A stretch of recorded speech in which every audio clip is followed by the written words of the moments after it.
হাতিয়াবাসীর জন্য সুখবর আমাদের মাঝে একটি অত্যন্ত জাহাজ চলে আসছে। হাতিয়ার দুর্গম মানুষের পথ চলার সুন্দর একটা পরিবেশ।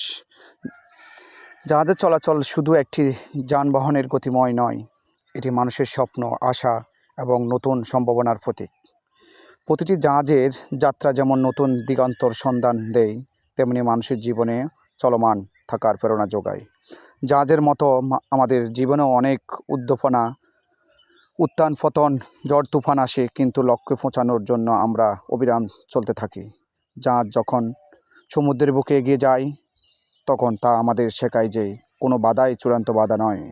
ধৈর্য, সাহস এবং দৃঢ় সংকল্প নিয়ে এগিয়ে গেলে আমরা আমাদের গন্তব্যে পৌঁছব। জাহাজের যাত্রা আমাদের মন করিয়ে দেয় যে জীবনে একটি অনন্ত যাত্রা। প্রতিটি দিন নতুন সুযোগ নিয়ে আসে, নতুন লক্ষ্য আমাদের ডাকে। জাহাজ যেমন সমুদ্রের বিশাল মোকাবিলা করে, তেমনি আমাদেরও জীবন চ্যালেঞ্জগুলো মোকাবিলা করতে হয়।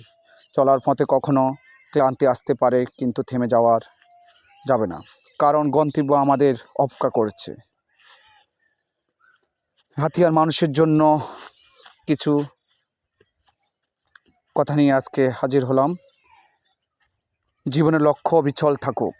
হাতিয়ার মানুষের যেমন সমুদ্রের বুকে জাহাজ চালিয়ে গন্তব্যে পৌঁছানো, তেমনি আপনিও আপনার লক্ষ্যে পৌঁছানোর জন্য অবিচল থাকুন। প্রতিটি বাধা অতিক্রম করুন এবং কখনো হাল ছাড়বেন না। নাম্বার 2, সময়ের মূল্য বুঝুন।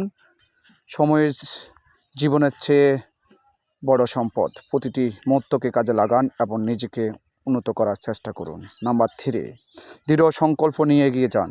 জীবনে সফল হতে হলে আপনাকে দৃঢ় সংকল্প নিয়ে এগিয়ে যেতে হবে। যেমন জাহাজ সমুদ্রের ঢেউ মোকাবিলা করে, তেমনি আপনিও জীবনের চ্যালেঞ্জগুলো মোকাবিলা করুন। নাম্বার 4, অন্যের সাহায্য করুন।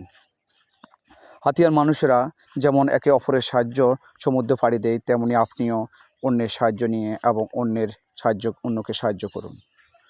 এটি আপনাকে আরও শক্তিশালী করবে। নাম্বার 5, আত্মবিশ্বাস রাখুন। নিজের উপর আত্মবিশ্বাস রাখুন। আপনি যদি নিজেকে বিশ্বাস করেন, তাহলে কোনো বাধাই আপনাকে থামাতে পারবে না। লক্ষ্য স্থির থাকুন। যাত্রার পথে অনেক বাধা আসতে পারে, কিন্তু লক্ষ্য স্থির থাকলে আপনি সফল হতে হবে। হাতিয়ার জাহাজে যেমন গন্তব্য পৌঁছতে তেমনি আপনি আপনার লক্ষ্যে পৌঁছবেন। যাত্রার পথে অন্যের সাথে ভালো সম্পর্ক বজায় রাখুন। এটি আপনাকে শান্তি এবং শক্তি যোগাবে। হাতিয়ার মানুষের যেমন সমুদ্রের বুকে তাদের যাত্রা অব্যাহত রাখে, তেমনি আপনিও আপনার জীবনে যাত্রা অব্যাহত রাখুন। লক্ষ্য স্থির রাখুন, ধৈর্য ধরুন এবং সফল হবেন।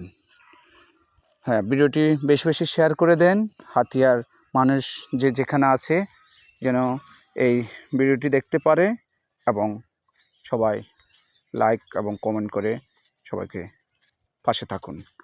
ধন্যবাদ সবাইকে। হাতিয়ার মানুষের যেই কষ্টটা ছিল, তাও কিছুটা হলো মানুষের কমবে। তার জন্য এই জাহাজটি 12 তারিখে, সম্ভবত 12 তারিখে চলাচল করবে নলছিরা টু হাতিয়াঘাটে। এই সামনে ঈদ উপলক্ষে আপনাদের কষ্টটা কিছুটা কমবে, তাই আপনাদের মাঝে বেশি বেশি সবাইকে দেখার সুযোগ করে দেন। অনেকে নদীর চলাচলের যাতায়াতের কষ্ট নিয়ে দেশে এবং পরিবারের সাথে ঈদ করতে আসতে চায় না, কিন্তু এই লঞ্চটা হয়তো দেখলে বাড়িতে আসার আগ্রহ প্রকাশ করবে। সেই পরিপ্রেক্ষিতে আপনারা সবাই জাহাজটিকে, এই ভিডিওটা বেশি বেশি শেয়ার করুন, সবাই যেন দেখতে পারে এবং সবাই যেন এই হাতিয়ার অত্যাধুনিক এই লঞ্চটা দেখে যেন খুশি হতে পারে। ধন্যবাদ সবাইকে। ভালো থাকুন, সুস্থ থাকুন। আসসালামু আলাইকুম। আমার পেজটি ফলো করে রাখুন, আর নতুন নতুন ভিডিও পেতে পেজটি ফলো করুন। ধন্যবাদ সবাইকে। আল্লাহ হাফিজ।